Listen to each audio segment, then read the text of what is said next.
Bueno, si no fuera muy presuntuoso, te diría que fue el lince el que me escogió a mí. Yo no escogí el lince, yo tenía que hacer una tesis doctoral sobre las jinetas y los meloncillos.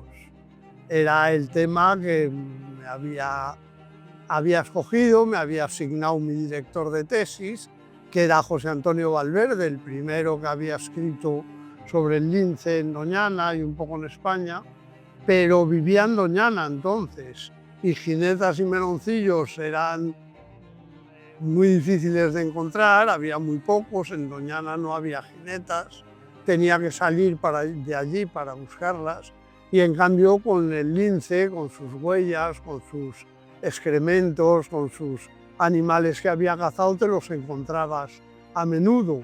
Entonces descuidé mi tesis de la jineta y me puse a recoger datos del lince, y en un momento dado pues tenía más información de los linces que del tema de tesis y cambié.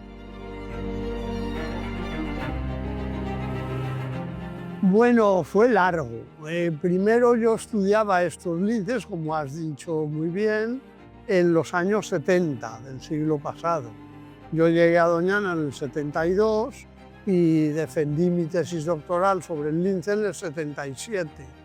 Y en el 77 también nació mi hijo, y una vez que nació mi hijo y tenía unos pocos meses, dejamos Doñana, porque en Doñana no había electricidad, ni había teléfono, ni había comunicaciones, y mi mujer y yo vivíamos allí muy contentos, pero cuando estábamos solos, cuando tenías un niño pequeño que tosía y te decían, a ver si este niño tiene bronquitis, y no había ningún médico en 40 kilómetros a la redonda, pues te preocupabas. Sin electricidad era muy difícil cuidar al niño, de noche lloraba y había que atenderle con una linterna, un frontal para buscarlo. No se secaba la ropa porque era en Doñana con la marisma al lado, es muy húmedo, era muy húmedo. Entonces decidimos irnos a Sevilla.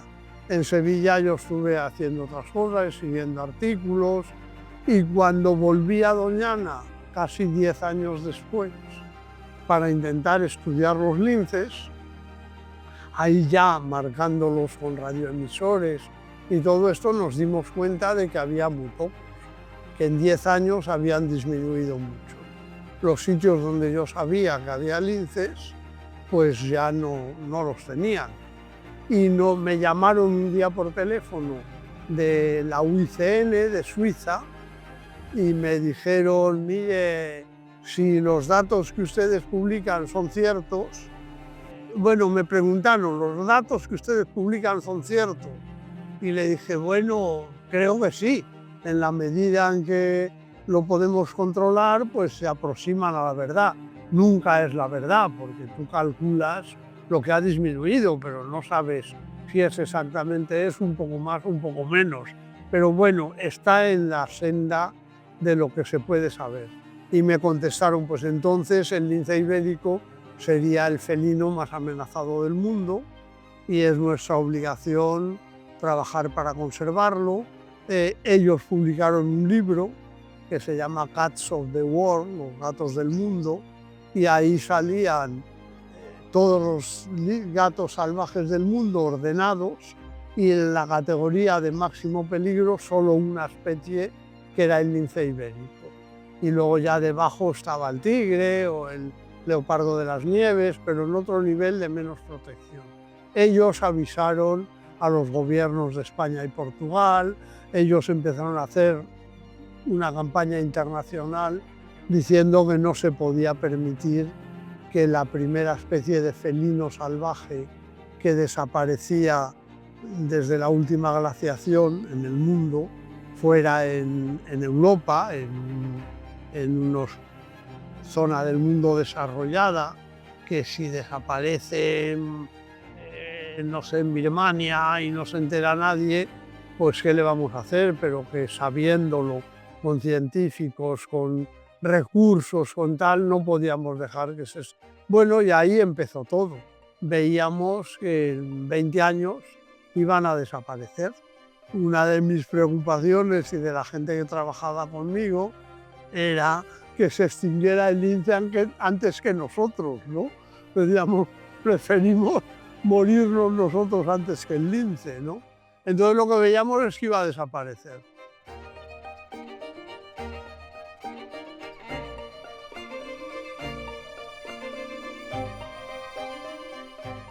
Bueno, una alegría muy grande y también una sorpresa para mí mismo. Me sorprendo a mí mismo porque yo en aquellos años me decían, ya hay más linces, ya vamos por 400, estamos ya tranquilos. Y yo decía, no, no, no, hasta que no haya 1500 no me quedaré tranquilo.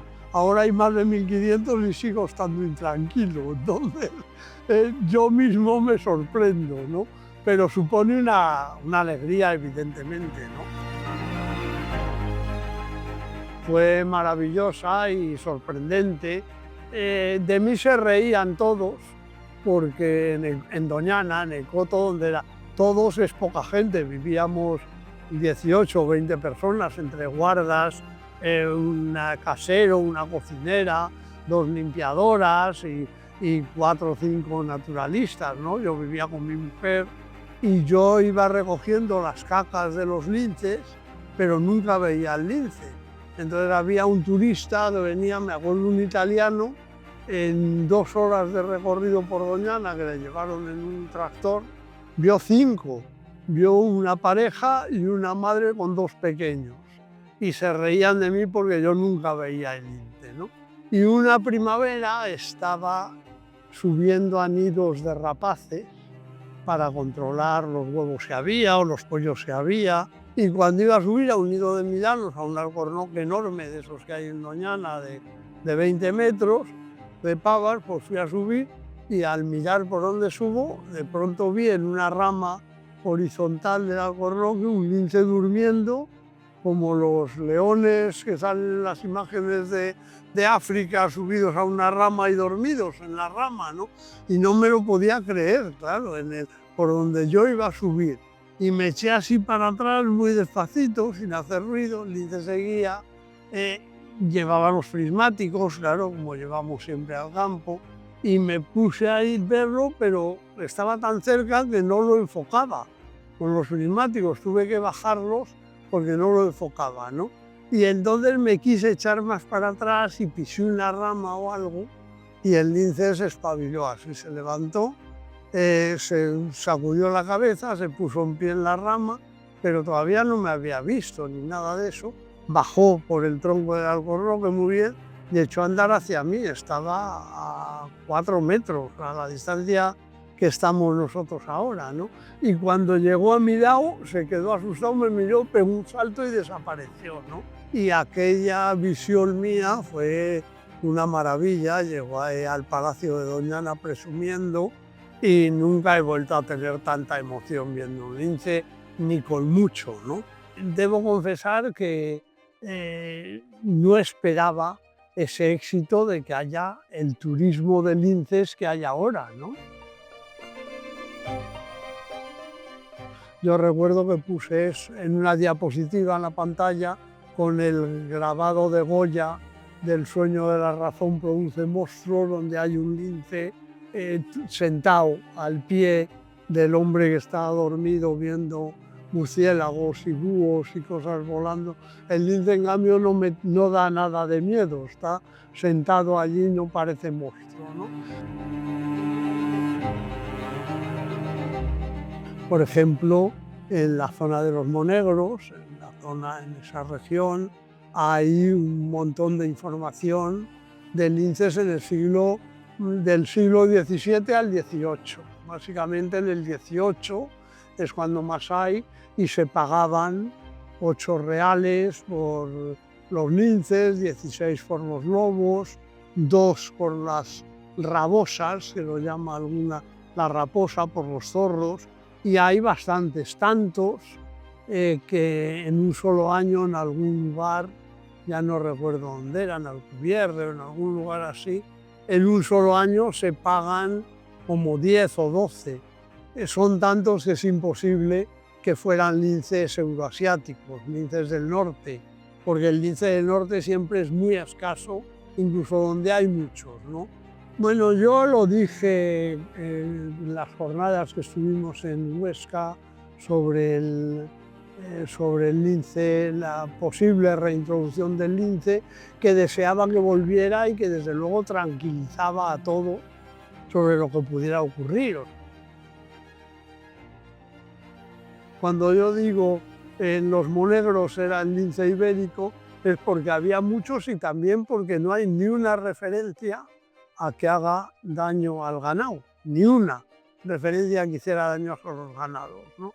Es cierto que come conejos, que come alguna perdiz, pero ahora sabemos, por los estudios que se han hecho desde los años 2000, que incluso beneficia a las poblaciones de caza porque elimina a los zorros, elimina a otros depredadores, ¿no? Intenta quedarse solo. Y luego, pues sí que excepcionalmente, en algún sitio, algún lince que se ha soltado, conozco un solo caso, pero tampoco quiero ocultar nada, ¿no? Un solo caso de un lince que en Huelva, en la Sierra de Huelva, se afincó en una finca donde había una paridera de corderos y comía corderitos. Se llegó a un acuerdo con el dueño para pagárselos, pero cuando llevaba varios días y no se iba de allí, pues se capturó al lince y se le trasladó a otro lado, ¿no? O sea que es que eso ahora mismo también se puede hacer. Y ya digo que se han debido soltar, como se han soltado cientos de linces en España y solo conozco un caso. No, el lince ibérico no crea problemas y si se crea algún problema es si alguien lo mata ilegalmente, pues probablemente sí que se genere un malestar porque se va a buscar quién lo ha hecho, ¿no? Pero si no, no va a haber ningún problema.